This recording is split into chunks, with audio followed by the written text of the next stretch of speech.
Deməli, uşaqlar, imperativ mövzusu ən belə rahat, ən xoşa gələn, ürəyə yatan yağ kimi mövzudur.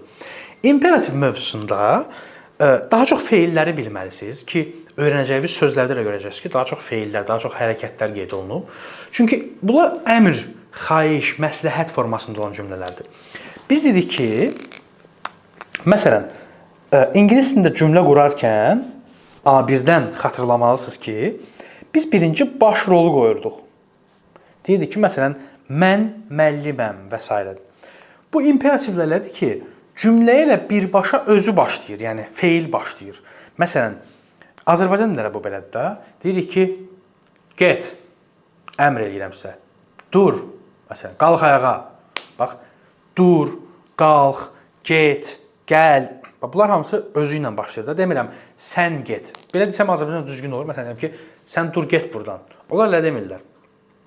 Onlar birbaşa ilə feilin özünü deyirlər. Məsələn, deyirlər ki, go, yəni get. Bu ola bilər ki, xahiş edir. Bəlkə deyir ki, go, yəni xahiş olaraq ya da məsləhət olaraq deyir ki, go to the doctor. Həkimə get, məsləhət verir. Go ilə başlayır cümləyə. Tamam.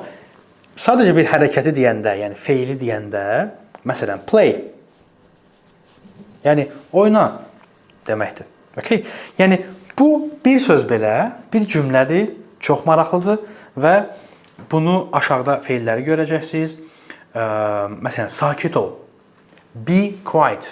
Be yəni ol, sonra deyir quiet. Sakit tərəfin ikinci yerdədir görürsünüz ki. Məsələn, orada var know your limits. Öz həddini bil. Bax, bil deyir, əmr eləyir. Ya da bilər məsləhət verir ya da xahiş edir.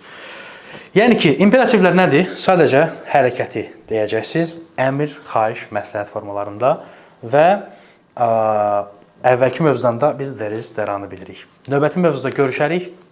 İmtahanı verin, gəlin.